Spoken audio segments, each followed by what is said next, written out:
அனைவருக்கும் வணக்கம். தமிழகத்தில் மீண்டும் ஒரு சாதிய தாக்குதல் நடந்திருக்கு. அது என்னன்னு பார்த்தீங்கன்னா, பாபநாசம் மேட்டு தெருவில் பட்டியலின மக்கள் அங்கே வாழ்ந்துட்டு வந்துட்டு இருந்தாங்க.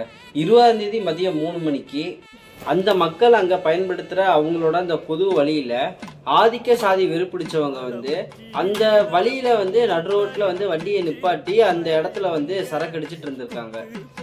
இதை பார்த்து அங்கிருந்த அந்த சமூகத்தை சேர்ந்த சிலம்பரசன் அங்கே சரக்கு அடிச்சுட்டு இருக்கவங்க கிட்ட போய் இங்கே சரக்கு அடிக்காதீங்க, இங்கே மக்கள்லாம் நிறைய இருக்காங்க, குழந்தைகள் நிறைய இருக்குது, வீடெல்லாம் நிறையா இருக்குது, இங்கே சரக்கு அடிக்காதீங்க அப்படின்னு சிலம்பரசன் போய் சொல்லியிருக்கான். ஆனால் அங்கே சரக்கு அடிச்சுட்டு இருந்த அந்த ஆதிக்க சாதிக்காரங்க சிலம்பரசனை பார்த்து, டே பரப்பையிலே நீயெல்லாம் யாரா எங்களை கேள்வி கேட்குற அப்படின்னு சொல்லி சிலம்பரசனை போட்டு அடிக்கிறாங்க.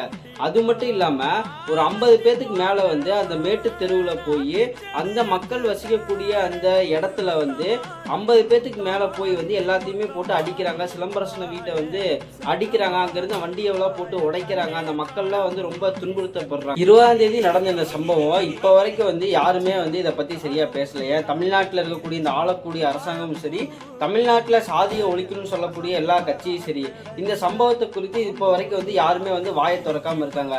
ஆனால் தமிழ்நாடு தீண்டாமொழி முன்னாடியும் மார்க்சிஸ்ட் கம்யூனிஸ்ட் கட்சி இப்போ வரைக்கும் இந்த பாதிக்கப்பட்ட மக்கள் கூட இருக்காங்க.